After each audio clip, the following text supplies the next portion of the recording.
Sekarang kita akan membuat sequential model dari TensorFlow Keras. Sequential model ini merupakan model yang paling simple tapi cukup powerful, bagus untuk kalian yang baru memulai membangun model machine learning di TensorFlow Keras.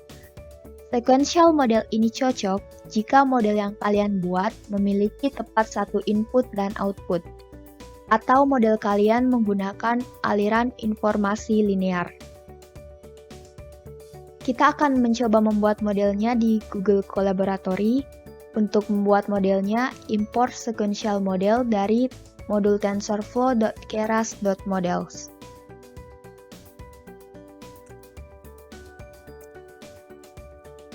Kalau kalian menggunakan TensorFlow versi 2 ke atas, maka library TensorFlow Keras untuk membuat model sequential ini sudah otomatis ada, dan di Google Colab, library TensorFlow-nya sudah yang versi 2, jadi kalian tidak perlu lagi mendownload dan menginstal library TensorFlow Keras.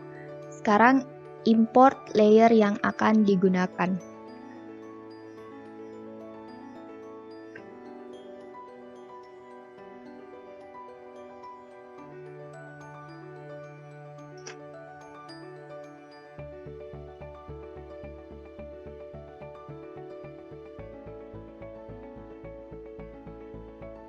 Model yang akan kita buat kurang lebih seperti ini, terdiri dari 4 jajaran layer, di mana layer pertama terdiri dari 1 unit, layer kedua dan ketiga masing-masing 128 unit, dan output layer yang terakhir terdiri dari 1 unit.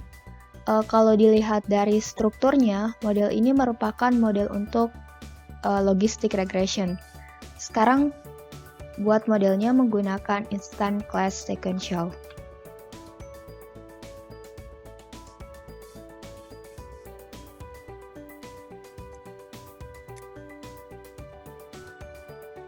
Pada layer pertama, selain menentukan jumlah unit, yaitu 1, kita juga harus menentukan input shape-nya agar nilai weight terinisialisasi secara otomatis.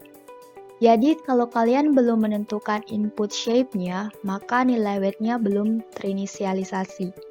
Di sini saya menentukan inputnya one dimensional array dengan satu feature. Kita juga bisa menambahkan argumen lain, salah satunya fungsi aktivasi. Di sini kita gunakan fungsi linear saja. Kemudian kita lanjut di layer ketiga dan seterusnya.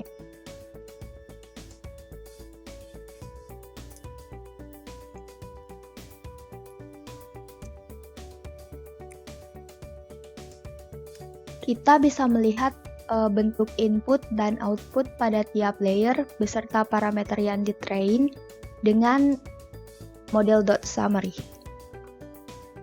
Kita cek model.summary.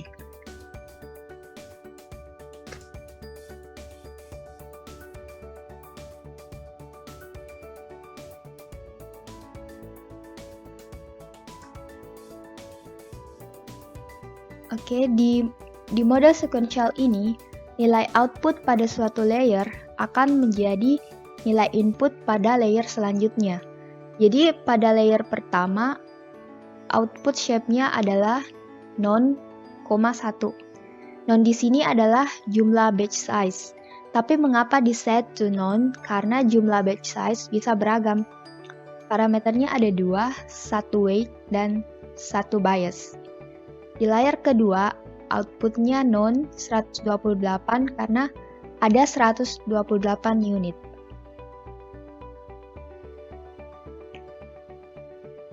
Oke, jadi tiap garis penghubung ini ada nilai weight-nya. Jadi ada 128, lalu di tiap unit yang bulat-bulat ini ada nilai biasnya masing-masing. 128 ditambah 128 weight ditambah 128 bias sama dengan 256. Kemudian pada layer ketiga, tiap unit di layer sebelumnya menyumbang 128 weights. Jadi 128 dikali 128 sama dengan 16.384 ditambah 128 bias pada tiap unit di layer ketiga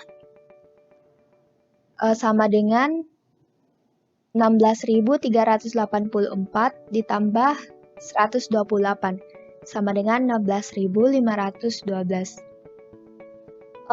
Layer terakhir output shape-nya 1, sementara parameternya 129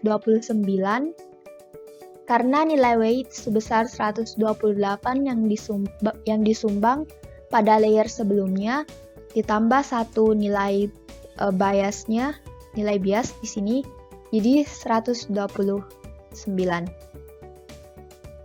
Oke, selain model ini, ada cara lain untuk membuat model sequential. Pertama, buat terlebih dahulu instant class sequentialnya. Kita namakan model 2.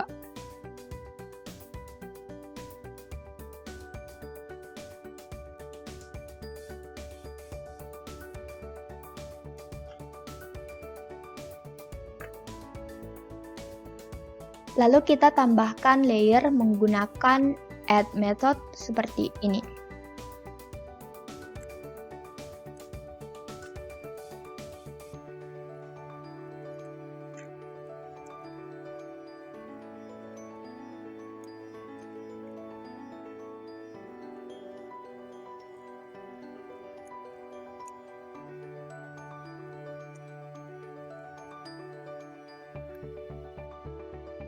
Model kedua ini sama dengan model yang pertama. Coba cek model .summary-nya untuk melihat output shape dan parameternya.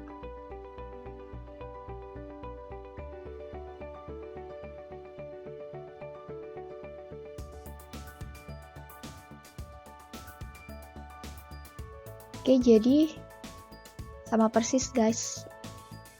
Nih, parameternya sama. Kalian bebas mau menggunakan model yang mana. Kalau saya jujur lebih nyaman menggunakan model pertama karena lebih simple. Tapi saya sengaja menunjukkan model kedua ini karena tidak menutup kemungkinan kalian akan menemui model semacam ini nantinya. Setelah konstruksi modelnya sudah jadi, langkah selanjutnya adalah compile model. Di sini kita menentukan optimizer apa yang akan digunakan, loss function, dan juga matriksnya.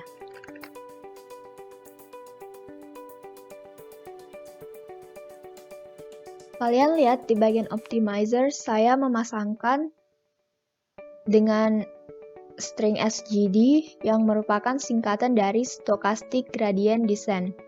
Jadi string ini mengacu pada salah satu algoritma optimasi, yaitu SGD. Akan tetapi, jika kalian menggunakan cara ini, opsi yang kita punya terbatas karena kita hanya akan menggunakan nilai default dari optimizer ini. Jika ingin mengedit parameter optimizernya, maka kalian perlu mengimport algoritma SGD ini dari modul tensorflow.keras.optimizer.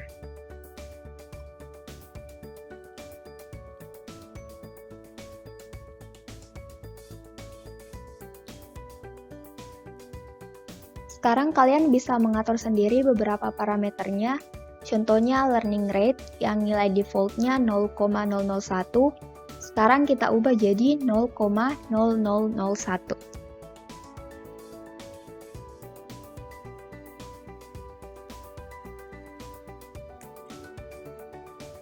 Kita juga bisa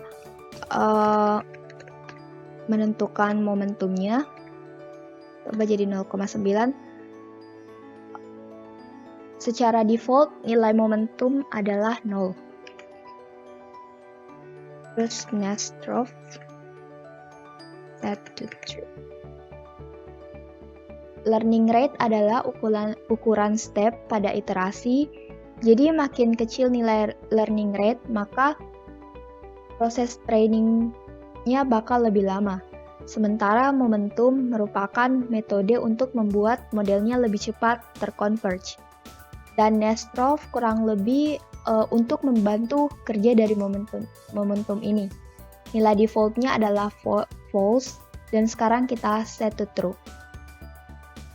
Tapi guys, untuk saat ini saya hanya akan menggunakan nilai default dari SGD saja. Saya tidak akan mengutak-atik parameternya, jadi kita eksekusi yang ini saja, yang bagian pertama. Nanti kalian bisa bereksperimen menggunakan nilai learning rate ataupun momentum yang berbeda untuk melihat apakah nilai loss-nya lebih kecil. Eksekusi. Terus ini kita hapus saja. Compile modelnya sudah beres, langkah selanjutnya adalah training model. Tapi untuk training model ini, kita harus memiliki dataset, karena tanpa dataset, model tersebut tidak akan berguna. Dari dataset inilah model mempelajari pola-pola tertentu. Jadi sekarang saya akan membuat dataset yang sederhana saja, menggunakan NumPy package. Jadi persamaannya adalah Y sama dengan 2X. Kita pakai 5 sampel dataset dengan satu feature.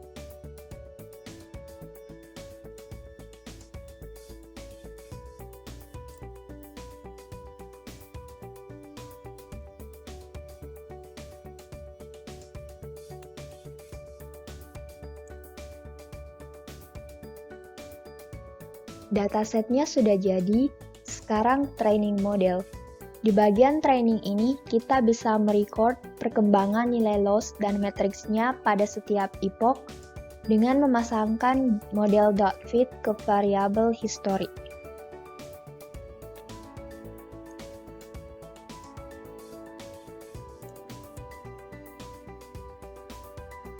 Satu epoch merupakan satu iterasi di mana semua dataset telah dilihat oleh model.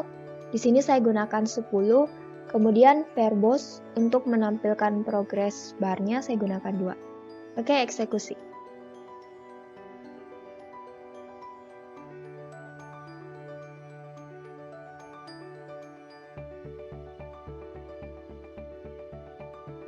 Trainingnya sudah selesai dengan 10 epoch.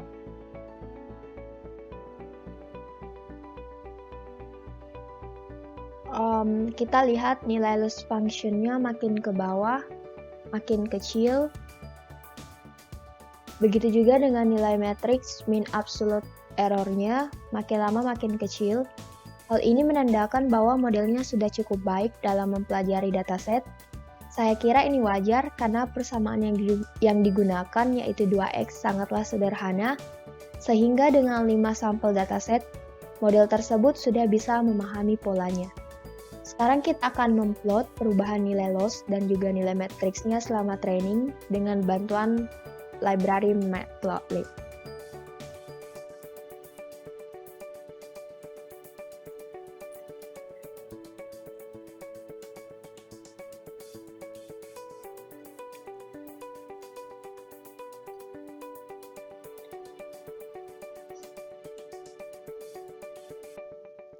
Kedua grafik ini adalah perubahan nilai loss dan mean absolute error pada tiap epoch. Dengan grafik ini nantinya akan sangat berguna untuk mengetahui performansi model yang kita buat. Kita lihat makin lama makin turun. Dan terakhir adalah menggunakan model yang telah kita train untuk memprediksi data.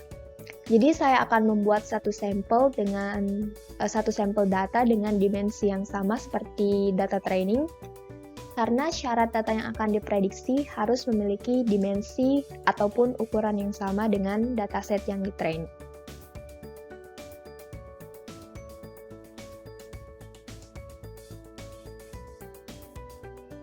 Datasetnya dalam bentuk NumPy dan tidak ada target data seperti dataset untuk training. Jadi di training itu ada nilai X dan Y-nya. Jadi di sini merupakan targetnya. Sementara untuk prediksi data, modellah yang akan memprediksi berapa nilai targetnya. Jadi untuk nilai 1,2, jika diinput pada persamaan 2X, maka hasilnya adalah 2,4. sekarang gunakan model.predict untuk memprediksi datanya.